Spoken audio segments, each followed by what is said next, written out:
Lecture BA LLB 8 semester तथा LLB second semester के बच्चों के लिए लॉ ऑफ एविडेंस में सेक्शन 113A तथा 113B पर बेस है, जिसे सबूत के भार के अंतर्गत ही पढ़ा जाता है। ये उपधारणाओं से संबंधित है। 113A का और 113B में प्रश्न उसी सेक्शन के फ्रेम में ही लिखा रहता है। हमारा जो भी प्रयास है वो इसलिए है कि बच्चे विद्यार्थी व्यवहारिक रूप से ज्ञान अर्जित करें। ये कमर्शलाइजेशन नहीं है, ये प्रचार भी नहीं, ये केवल हमारे दायित्व के अंतर्गत बच्चे के हित में कुछ ऐसे मैटर हों जिन्हें वो समझ सकें, अपने किताब से डायरेक्ट से मिलान कर सकें और लिखने की कोशिश करें। एविडेंस बहुत आसान है। हर व्यक्ति अपने जीवन में हर कदम पर एविडेंस का उपयोग करता है। रह गई कि किसी ने उसको सही सबूत मान लिया, किसी ने गलत मान लिया। जो अनपढ़ है वो भी सबूत देता है, जो पढ़ा लिखा है वो भी सबूत देता है। इसी के अनुक्रम में एक सेक्शन 113A कहता है, किसी विवाहिता स्त्री के द्वारा आत्महत्या अगर कर ली गई है तो ऐसे मामले जब कोर्ट में आएंगे तो उसको आत्महत्या सिद्ध करने के लिए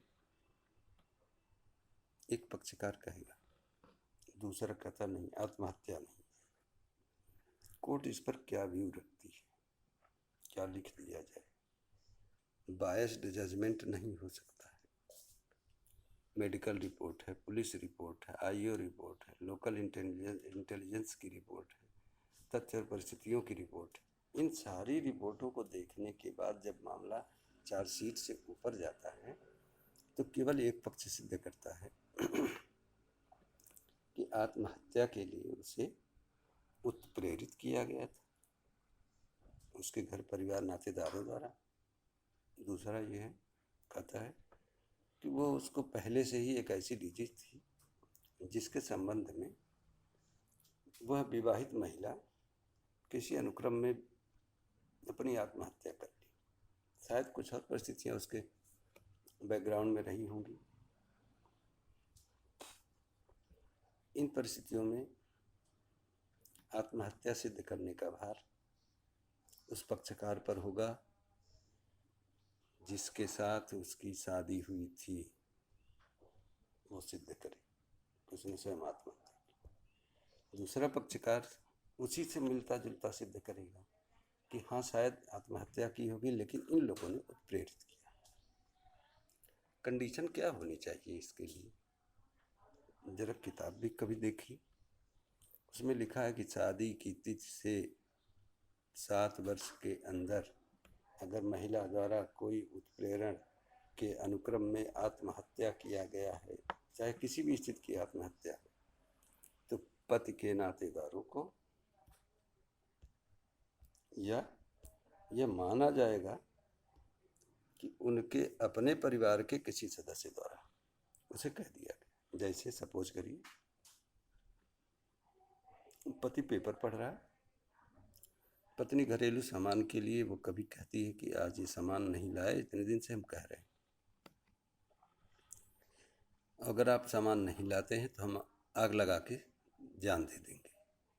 और सपोज करिए कि पति के सामने माचिस भी रखी, पेपर पढ़ने में वो इस तरह से लीन है कि उसकी बात को उतना सीरियसली नहीं लिया और मजाक के अंदाज में वो माचिस उसकी तरफ फेंक देता है, मानो आगे पेपर पढ़ रहा हो, पीछे पत्नी बोल रही है, उसको माचिस दे दिया और महिला ने यह समझ लिया कि ये माचिस दे दिया कि अभी जल के मर जाओ। तो क्या 113A उस व्यक्ति को जिसका इंटेंशन नहीं है उसे अपराध के लिए, उस अपराध के लिए दंडित करेगा? क्या उसे इतना भी सिद्ध करने का भार नहीं दिया जाएगा कि वो अपने पक्ष में कोई सबूत दे पाए? इन बातों को देखते हुए एक शब्द की व्याख्या बड़ी अच्छी इसमें की गई 113A में, क्रूरता शब्द की।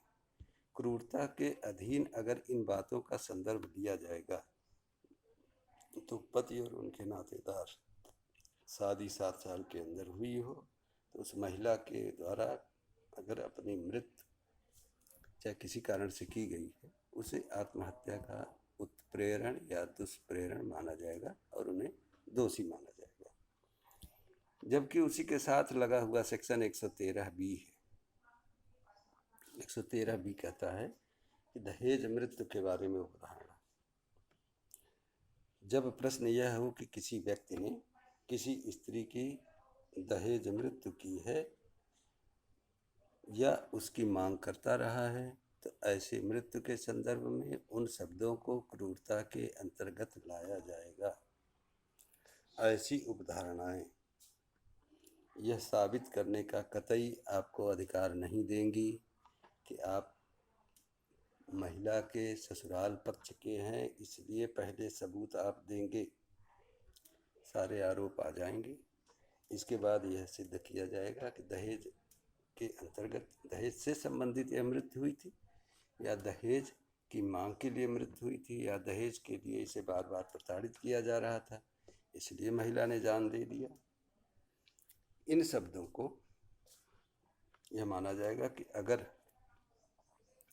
इनका कोई रिकॉर्ड किसी थाने में है, महिला द्वारा बार बार अपने पिता को कोई चिट्ठी लिखी हो या अपने किसी सहेली या मित्र या भाई को कोई लेटर लिखा हो कि ये लोग दहेज के लिए बार बार मुझे प्रताड़ित कर रहे हैं, तब तो माना जाएगा कि दहेज का संदर्भ रहा है। उसकी राइटिंग भी मिलाई जाएगी। जो एक्सपर्ट ओपिनियन सेक्शन 45 से 51 तक चलती है, उसमें एक्सपर्ट ओपिनियन में वह राइटिंग उस महिला की है कि नहीं है। अगर नहीं है तो ये माना जाएगा फर्जी डॉक्यूमेंट है, और अगर है तो यह मान लिया जाएगा कि महिला ने मरने के पहले कई बार अपने पुराने परिवार को इस बात की सूचना दी थी। अब रह गया कि दहेज मृत्यु के बारे में कोर्ट उपधारणा क्या करेगी। तो कुछ ऐसी चीज़ें हैं जो सेक्शन 4 सब सेक्शन 3 के अंतर्गत, और या ये भी कह सकते हैं कि सेक्शन 4 सब क्लास 1 के अंतर्गत 2 सेक्शन रेलिवेंट होंगे। यह सिद्ध करने का भार उसे दिया ही नहीं जाएगा। महिला मर गई, दहेज का एक आरोप लगा है, पति को सीधा जेल जाना है। अर्थात कुछ ऐसी चीज़ें हैं जिनमें केवल सेक्शन का उल्लेख कर दिया जाए, जैसे NDPS, SC/ST एक्ट, नारकोटिक्स है या दहेज हत्या है। इस तरह के जो मामले हैं, NSA है, एस्मा है, इन तरह के एक्ट में केवल आरोप आ जाने मात्र से ही आपको जेल जाना पड़ेगा। कोर्ट को कोई पावर नहीं है कि बिना जेल गए आपको जमानत भी दे सके। जब आप जेल जाएंगे, जेल से बाहर आएंगे या जेल के अंदर रहते हुए आप अपनी रिट फाइल करिए जमानत के लिए। उन तथ्य परिस्थितियों पर न्यायालय विचार करेगा कि इसमें क्या जितने लोग आरोपी हैं सबका रोल है।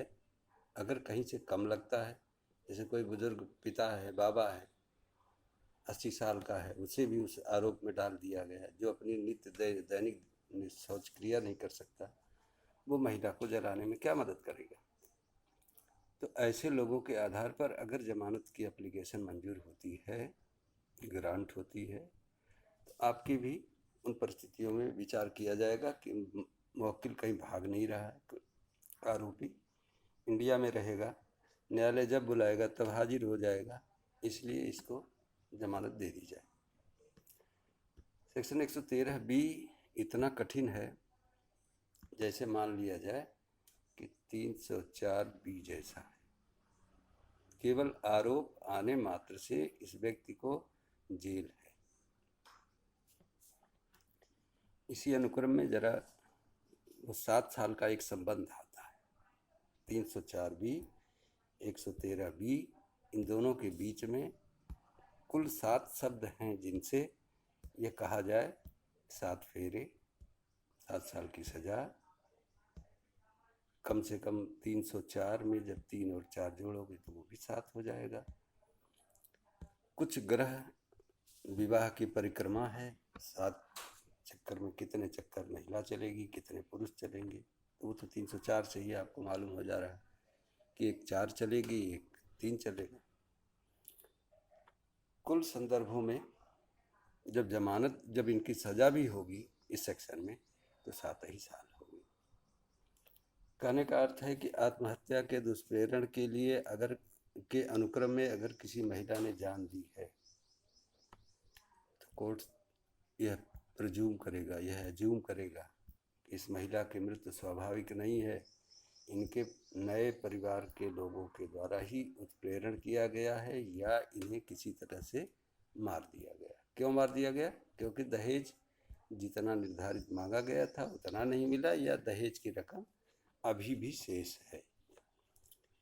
इस अनुक्रम में 113A और 113B की व्याख्या तभी कंप्लीट होगी जब वर्तमान व्यू में आप महिलाओं के प्रोटेक्शन से संबंधित जो एक्ट बने हुए हैं उन एक्ट के अधीन अगर महिला ने डोमेस्टिक वायलेंस एक्ट के अधीन केस किया है या IPC 304B के अंतर्गत किया है या प्रोसीजर में CRPC में बयान है महिला का, तो इनके अंतर्गत केवल बचने के लिए एविडेंस एक्ट लगाया जाता है कि जिसने आरोप लगाया है या तो वो सिद्ध कर ले तो द्वितीय पक्षकार को सजा हो जाएगी, और अगर सिद्ध नहीं कर पाए तो ये थोड़ी सी अपनी बात कह करके 113B में बाहर आ जाएगा और फिर उसके ऊपर दूसरा चार्ज नहीं लगेगा। किताब और बेयर एक्ट की भाषा सेक्शन के लिए एक ही है। पहली बार आप पढ़ रहे हैं, किताब को भी पढ़िए, बेयर एक्ट को भी ठीक से पढ़िए। परिस्थितियाँ बहुत अनुकूल नहीं है, नहीं तो क्लास में जो चीज़ें बता दी जाती हैं उसी को बड़ा कोशिश करते हैं कि आप तक ये पहुंच जाए। यह प्रश्न जरूरी नहीं कि यहीं से आएगा, लेकिन ये आज नहीं तो कल किसी न किसी एग्जाम में आएगा। हम वहाँ भी होते तो आपको यही पढ़ाते। इसलिए आप इसको अपने से भी मिलान करिए, जब ऐसी स्थितियाँ अनुकूल होगी फिर हमसे पूछिए, फिर हम इसको एक नहीं कई उदाहरण देंगे। अभी तो समय की प्रतिबद्धता है, इसलिए आज यहीं तक, अगले दिन आप विटनेस। Thank you.